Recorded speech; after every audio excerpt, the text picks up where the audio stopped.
আসসালামু আলাইকুম, welcome to গ্রামীণ রান্নাবান্না। আজকের রেসিপি ভাপা পিঠা। তো দেখুন পিঠাগুলো কতটা সুন্দর হয়েছে এবং কতটা ইয়ামি হয়েছে। আপনারা একবার এভাবে বানিয়ে খাবেন, দেখবেন অনেকটাই মজা হয়।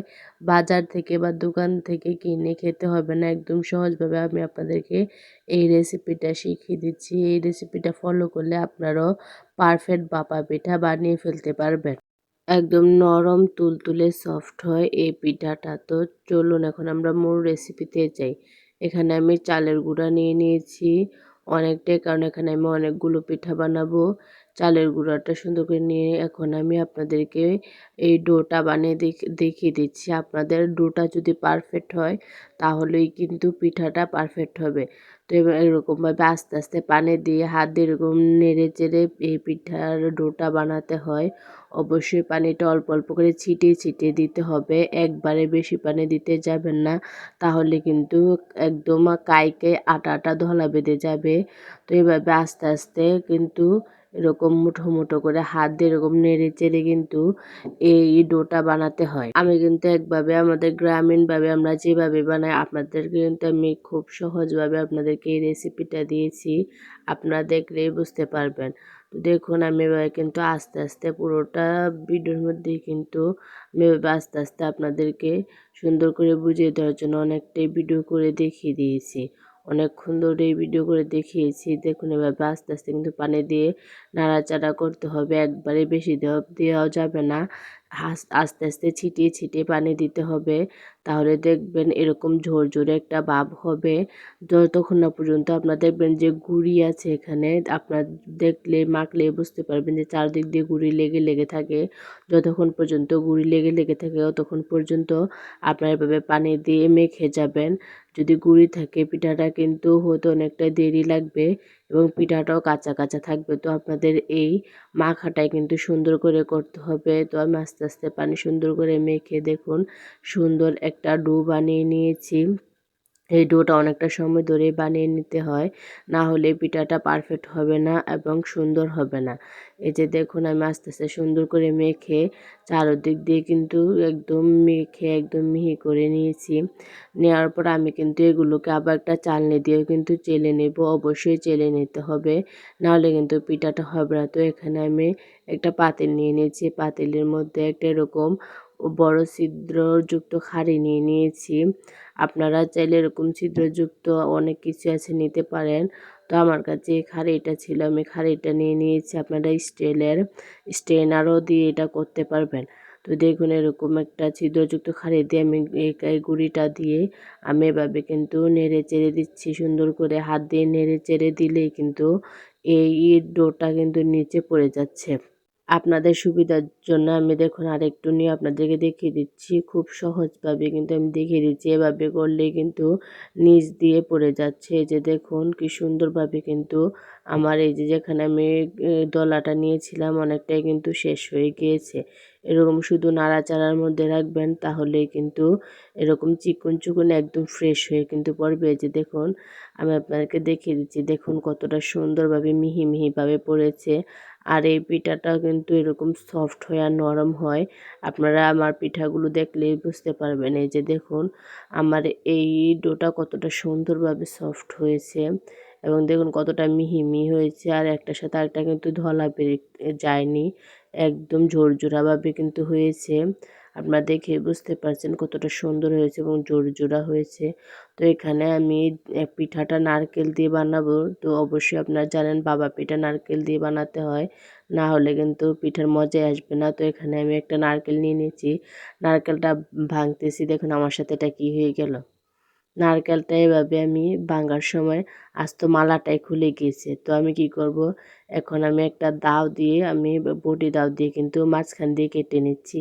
এই যে কেটে আমি এক পাশ কোরাবো, আর যে পাশটা একভাবে ভেঙে গেছে আমি হালকা কুড়িয়ে তারপর কুচি কুচি করে কেটে তারপর কিন্তু আমি ভাপা পিঠার মধ্যে দিয়ে দিব। আমি এখানে একটা নারকেল কোড়া নিয়ে নিয়েছি। আপনাদের কাছে আরও নারকেল কোরানি বাজারে কিনতে পাওয়া যায়, হাত দিয়ে কোরাতে পারেন। আমরা আমাদের গ্রামে এই কোরানি দিয়েই বেশিরভাগ কোরানো হয়। তো আমি এই নারকেল কোরানিটা দিয়ে কিন্তু আমি সবগুলো নারকেল এখানে কোরায় নিব।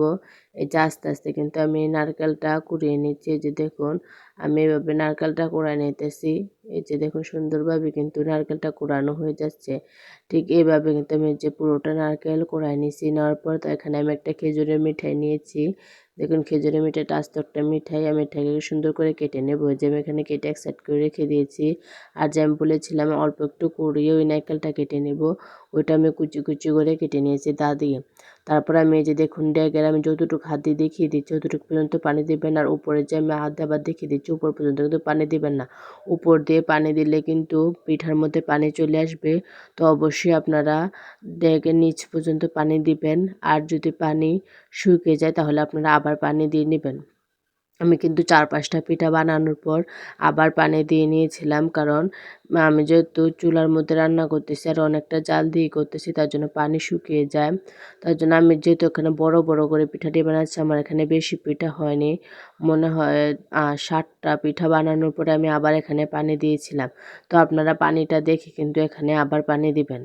আমি আপনাদেরকে যে বাটির মধ্যে নিয়ে দেখিয়ে দিচ্ছি, প্রথমে এখানে যে ডোটা বানিয়েছিলাম ডোটা দিয়েছি, তারপর এখানে আমি খেজুরের মিঠাইটা দিয়ে দিচ্ছি, দেওয়ার পর এখানে নারকেল দিয়ে দিচ্ছি, নারকেল দেওয়ার পর এখানে আমি এই যে আবার গুঁড়ি দিয়ে ঢেকে দিচ্ছি। ঢেকে দেওয়ার পর এই যে এক সাইড করে রেখে তারপর এই যে দেখতেছি এখানে পানির বলকটা উঠছে নি। তো যখন এই পানির বলক উঠে গিয়েছে, এখন আমি আমাদের এদিকে নেট থাকে, এই নেট দিয়ে কিন্তু আমি এই পিঠাটা বানাবো। তো এই যে নেটটাকে আমি কিন্তু সুন্দর করে ধুয়ে নিয়ে শুকিয়ে নিয়েছি। ভিজা রাখবে না, তাহলে কিন্তু পিঠার মধ্যে লেগে যাবে, পিঠা কিন্তু উঠবে না। তো এই যে দেখুন আমি সুন্দর করে এভাবে দিয়ে আপনাকে দেখিয়ে দিচ্ছি কিভাবে দিচ্ছি। দেওয়ার পর এখন আমি ঢাকনা দিয়ে ঢেকে দিচ্ছি। ঢেকে আমার বেশিক্ষণ সময় লাগেনি। আর এদিক দিয়ে আমি আরেকটা আবার এরকম এই বাটির মধ্যে নিয়ে নিচ্ছি।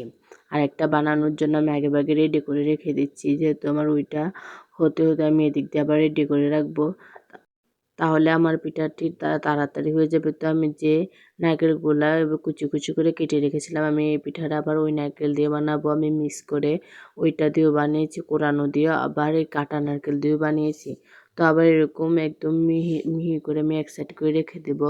আমার বেশিক্ষণ সময় লাগে না, ৩ থেকে ৪ মিনিটের মধ্যেই কিন্তু আমার এই পিঠাটা হয়ে গিয়েছে।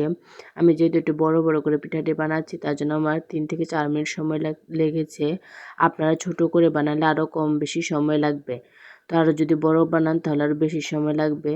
তো আমি যে পিঠাটা আমি একটা কাঠের মাধ্যমে উঠিয়ে নিচ্ছি, আমাদের দিকে এটাকে ডেওয়া বলে, এই ডেওয়া দিয়ে কিন্তু আমি পিঠাটা উঠিয়ে নিচ্ছি। আর আমার যেহেতু ক্যামেরাম্যান নেই, এভাবে আমার শাশুড়ি আমার ক্যামেরাটা ধরেছিল। তো ক্যামেরার মধ্যে হাত লেগে আছে, তো আপনারা এটা কোনো কিছু মনে করবেন না। তো এই যে দেখুন আমি আপনাদের সুবিধার জন্য আরেকটা পিঠা দিয়ে দেখিয়ে দিচ্ছি। পিঠাটা দিয়ে আমি কিন্তু এই যে জালটা দিয়ে আবার সুন্দর করে ঘুরে তারপর একটা ঢাকনা দিয়ে কিন্তু ঢেকে দিচ্ছি। ঢেকে এখন আমি আবার ২-৩ মিনিটের ভিতরে আমার এই পিঠাটা হয়ে গিয়েছে। এই যে আমি যখন হাত দিয়ে এরকম টিপ দিয়ে দেখবো যে একটু শক্ত শক্ত হয়ে গেছে, তাহলে আপনারা বুঝে নেবেন পিঠাটা হয়ে গেছে। আর যদি টিপ দিলে একদম নরম থাকে তাহলে মনে করবেন যে পিঠাটা হয়নি, শক্তভাবে রয়েছে, তাহলে আপনারা বুঝতে পারবেন।